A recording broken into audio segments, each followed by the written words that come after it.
할렐루야, 반갑습니다. 바다 예배를 통해서 지금도 해상에서 세계 경제 다리 역할을 하며 해상 근무에 일중이신 선원들을 위해, 그리고 해양수산 관련인들이 은혜 받을 수 있는 길을 이렇게 만들어서 사역하시는 모든 분들, 하나님의 은혜가 넘치기를 바라면서 이 시간에 설교를 하게 되어서 주 안에서 영광스럽게 생각합니다. 오늘 저는 마태복음 4장 18절에서 19절 말씀을 가지고 은혜를 나누고자 합니다. 갈릴리 해변에 다니시다가 두 형제 곧 베드로를 하는 시몬과 그의 형제 안드레가 바다에 그물을 던지는 것을 보시니 그들은 어부라. 말씀하시되 나를 따라오라. 내가 너희를 사람을 낚는 어부가 되게 하리라 하시니. 예수님께서 바닷가에 그물을 손질하고 있는 어부들을 찾아오셨습니다. 그리고 그들을 부르셨습니다. 나를 따라오너라. 내가 너희로 사람을 낚는 어부가 되게 하리라. 우리 영어로 한번 해볼까요? Follow me, I'll make you fishers of men. 또 헬라어로 한번 해보겠습니다. Diute opisomu kai foieso himas, halies androphon. 즉 사람을 낚는 어부, 헬라의 원어로 보면은 할리에이스 안드로폰에서 사람의 어부, 즉 어떤 사람들을 낚아서 어떻게 한다는 그런 뜻이 아니고 사람을 구원하기 위해서 건져내어 예수님께로 인도하는 데 그런 의미를 가지고 사람 낚는 어부, 우리나라 말은 이 낚는다는 말을 썼는데 그게 더 적절할 것 같습니다. 사람을 구원하는 데 쓰시려는 일꾼을 찾고 계시는 것이죠. 아담이 사탄의 유혹에 넘어가 죄를 지은 이후로부터 우리 인류는 집 나간 탕자, 돌아온 탕자가 탕자 시절에 겪었던 인생의 비참함을 오늘날 우리 모든 인류가 겪고 있습니다. 모세는 이렇게 말합니다. 사람이 남은 70이요 강건하면 80이라도 그 인생은 수고와 슬픔 뿐이요.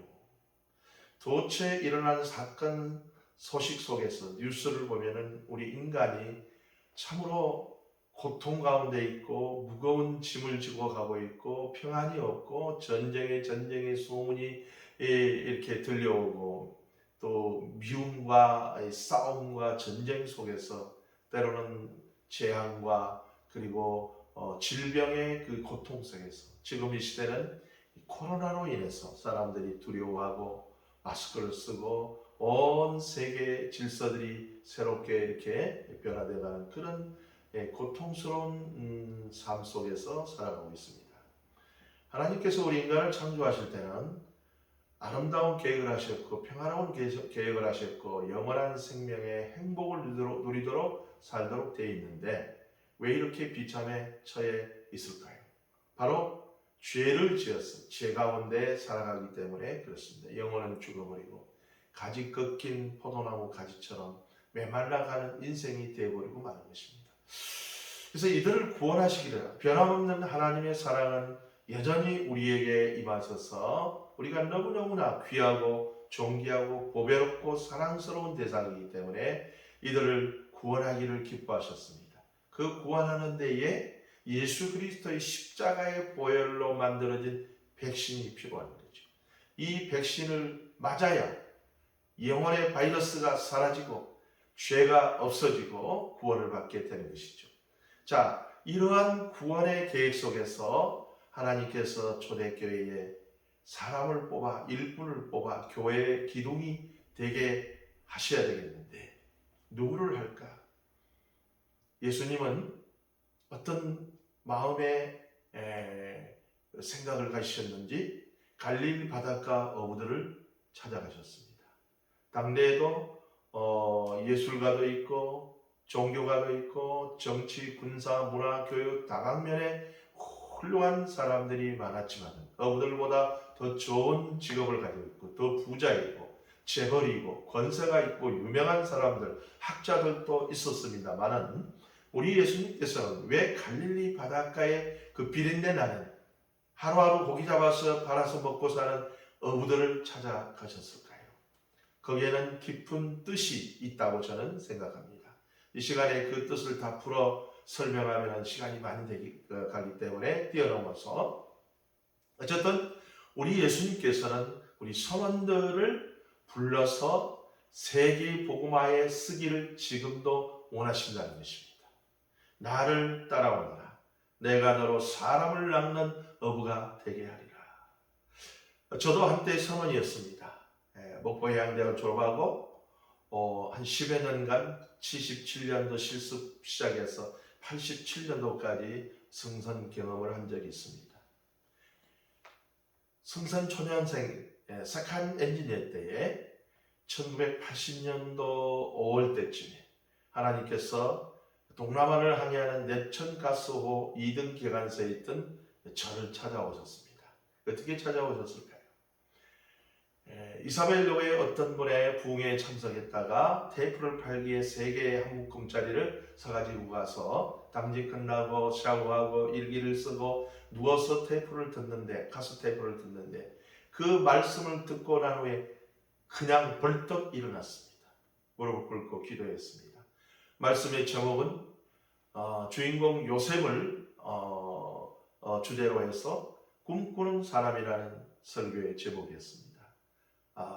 그때는 잘 몰랐지만 바로 조용기 목사님의 설교 테이프였습니다. 조용기 목사가 어떤 분인지를 제가 그때는 몰랐어요. 그런데 그 설교를 듣다가 벌떡 일어나서 무릎을 꿇고 기도한 것입니다. 하나님, 나는 남은 인생을 어떻게 무엇을 하다가 천국에 갈까요? 이렇게 배만 타다가 배 안에서 평생을 보내야 될까요? 하면서 기도하면서 나에게도 하나님께서 모든 인간을 창조하실 때는 계획이 있다고 하셨는데 그 인생을 향한 계획과 뜻을 알게 해달라고 기도할 때에 하나님이 저에게 너와 같은 선원들에게 복음을 전하고 그 일을 하다가 천국에 오라는 그런 그야말로 마음이 썩어버리는 것 같은 뜨거운 성령의 역사가 일어났습니다. 한 기도를 한 일주일쯤 했을 때였죠. 그때 선언 선교를 향한, 선언 전도를 향한 부름을 받고 그때부터 배 안에서 아무것도 모르면서 작은 목사 노릇을 했던 것입니다. 나를 따라오너라. 배 안에서 하나님 부르신 그의 한 방법이었죠. 그래서 7개월 동안 기도하면서 어떻게 하면은 선원들에게 복음을 전할까, 무엇을 세울까 하면서 선원 교회를 세우자, 선원 선교회를 하자, 그리고 선박 회사를 하나 만들자, 그런 희한한 생각들을 하나님이 하게 하신 거예요. 황당하지요. 왜? 20대에 아무것도 없는 자가 믿음도 그렇고 가진 것도 없고 백도 없고 명예도 없고 인기도 없고 그러한 이 청년에게 하나님이 꿈을 주셔서 저를 부르신 것입니다.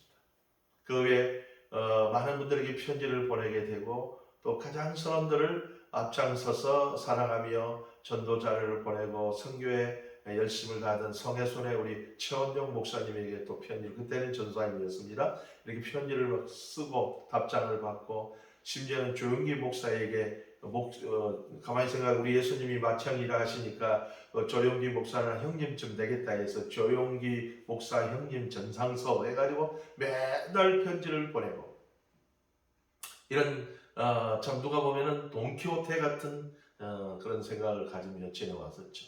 그 후에 하나님의 은혜로 1982년도에 한국선언선교회가 설립이 되고 최원정 목사님께서 40여 년의 그 선교의 사역을 이어오게 하셨고 90년대에는 하나님이 또 저를 부르셔서 또 소명을 주셨어요. 나스팔마스 어선선원들을 둘러보러 출장을 갔었는데 새벽기도 시간에 중국에 들어가서 선언학교를 세워서 그들에게 복음을 전하고 중국 복음화의 기폭제 역할을 하는 조선족 복음화, 선원들 복음화를 하라는 사명을 주셨습니다. 저희 개인적인 하나의 작은 감정입니다만은 함께하는 이 시간에 예배를 드리고 말씀을 듣는 모든 여러분들에게도 선원 시절이 있었을 것입니다. 그 가운데 하나님이 어떻게 다양한 방법으로 부르셨을 것입니다. 오늘 마태복음 4장 19절을 보면은 나를 따라오너라. Follow me. Do the office of me. I'll make you pieces of men. 카이 포이에서는 1인칭 미래 단수 직설법이죠. 능동태죠. 내가 장차 너희를 만들겠다. 뭐를 만들겠느냐? 사람의 어부를 만들겠다. 베드로, 안드레, 야고보, 요한이 거기에 부름을 받고 쫓아 따라 나설 때에 여러 가지 그 연약함으로 실수하고 때로는 예수님을 배반하기도 하고 저주하기까지 하고 그랬지만 십자가 코스를 훈련받을 때에 실패하기도 했지만은 요한복음 21장에 다시 하나님께서 부르시고 그를 치유하고 회복시키셔서 그에게 성령의 권능을 주시고 사명을 주셔서 그 어부들이 사방팔방으로 흩어지며 복음을 전해 세계적인 교회의 시작이 된 것이고 구원의 역사가 이루어지기 시작한 거죠. 그걸 볼 때 하나님께서는 우리의 특별히 예수님께서는 다른 많은 직업도 있지만 이 선원이라는 바다를 삶의 터전으로 삼고 살아가는 선원들에게 그 중에서 하나님의 일꾼들을 부르시기를 원한다는 것을 저는 느꼈습니다. 역사 속에 보면 많은 선원 출신들이 그러한 부르심을 받고 사역을 감당한 기록들도 있죠. 제가 연변에서 일할 때는 노블 구강병원의 원장인 성백희 원장님도 선원 출신이었더라고요. 그리고 여러분 잘 아는 강원도의 토레이 신부 산골짜기에서 그 편지 산골짜기에서 보낸 편지라는 그 토레이 신부님도 선원 출신이었더라고요. 여러분들도 선원 출신인 줄로 믿습니다. 시간 관계상 바삐 말합니다만 우리 선원들을 향한 우리 하나님의 놀라운 뜻이 있다는 것입니다. 콜링 그리고 부르신 후에는 저희 한 개인의 삶의 뒤안길을 돌아다 봐도 부르신 후에는 하나님은 교육과 훈련을 시키십니다. 우리가 온전치 못하고 연약하고 아직 다듬어지 않았고 실수투성이라는 것을 아시면서 부르셨기 때문에 훈련과 교육을 통해서 다듬어 가시고 그 지식적인 훈련만 가지고는 안 됩니다. 나중에는 고난의 코스를 통해서 심지어 십자가의 고난의 코스까지 훈련의 장소로 사용하시고 실패했을 때 실패한 후에는 치유와 회복하시고 다시금 그를 갈릴리 바닷가에 부르셔서 그에게 Do you love me more than others? 네가 다른 사람보다 더 나를 사랑하냐? 주님, 내가 주님 사랑한 줄 알아. 그렇게 고백하면서 치유와 회복을 받은 베드로에게 내 양을 먹이라, 내 양을 치라. 그런 전도적 사명, 선교적 사명을 주었습니다. 위대한 하나님의 일꾼들이 됐죠. 왜 하나님께서는 이렇게 선원들을 사랑하시고 선원들에게서 많은 일꾼들을 불러내시고 사도 그러면 세계적인 성경적 인물들인데 위대한 인물인데 그 중에 베드로, 안드레, 야고보, 요한, 빌립 다 어부들을 부르셨을까요? 세리, 마태, 가룟, 유다를 빼고 난 후에는 모두가 어부 아니면 어촌 출신들이었습니다. 어찌 보면 편파적 기용인데 우리 선원들에게는 하나님 보시기에 뭔가가 있다는 것이죠. 저는 그래서 논문을 쓰면서 그 부분을 곰곰이 깊이 생각을 해봤습니다. 나름대로 몇 가지 생각이 나는 게 한 10몇 가지가 나옵니다. 그런데 시간 관계상 두서너 가지만 말씀을 드려도 이 선원들은 일단 집을 떠나서 외롭게 고립된 곳에 살아가는 훈련이 된 사람들입니다. 선교사는 이런 자질이 있어야 됩니다. 또 기동성이 있습니다. 오늘은 부산항, 내일은 요코하마, 모레는 싱가포르, 그 다음에 유럽, 런던, 롱비치, 캐나다. 저는 67개국을 돌아다녀 봤습니다. 물론 비행기 타고 간 것도 있습니다만, 저 스웨덴의 스톡홀름 항에 들어가기도 하고, 런던에 들어가기도 하고. 기동성이 있죠. 선교사는 이렇게 기동성이 있어야 되죠. 복음 들고 바울처럼 1차, 2차, 3차, 4차, 5차 여행을 이렇게 다니게 되는 것이죠. 또 우리 선원들에게는 공동체 훈련이 자동으로 됩니다. 10여 년 배를 타다 보면은 이런 사람 저런 사람 좁은 공간에서 싸워봐야 또 내일 만나고 또 밥 먹으면서 만나고 일자리에서 만나고 이제는 둥글둥글 다듬어서 서로 함께 살아가는 방법을 배우게 됩니다. 그리고 하늘을 쳐다보며 살아가는 훈련이 됩니다. 특히 항해사들은 낮에는 태양을, 밤에는 별들을 보고 살아가죠. 저도 엔지니어였습니다만 항해사가 되고 싶어서 우리 동기 이항사 제가 3기사였는데 그때 올라가서 브릿지에서 당직만 끝나면은 천문학을 공부하고 뭐 오메가 항법을 공부하고 항해 기기를 공부하고 막 공부를 했었어요.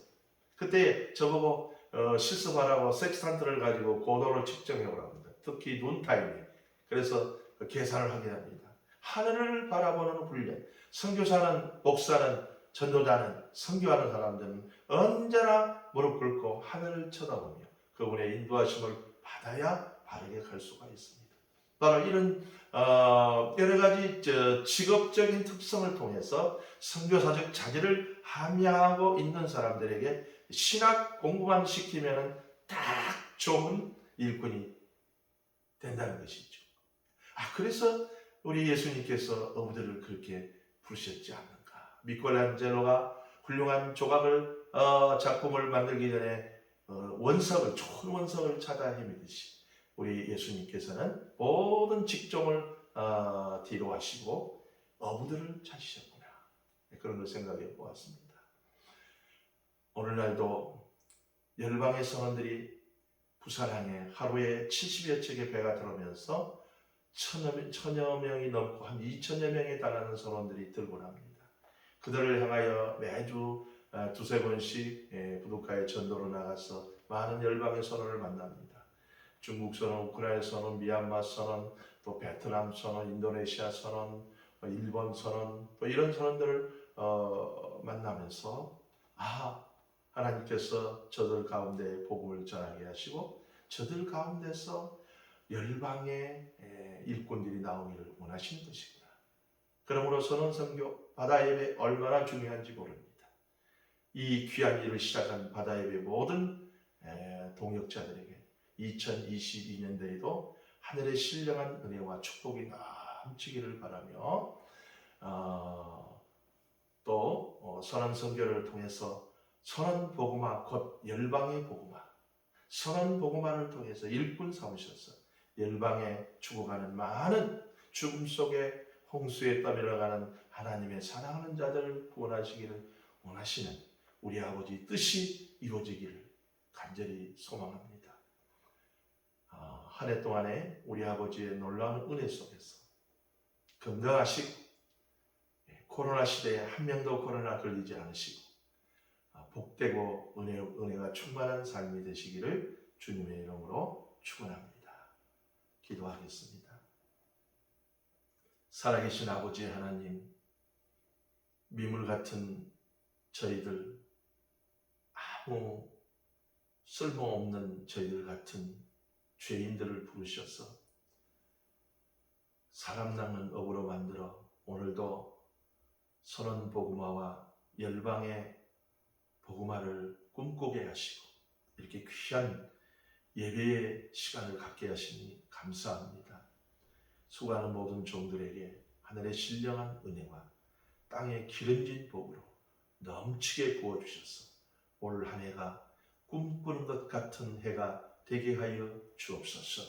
예수님의 이름으로 기도하옵나이다. 아멘.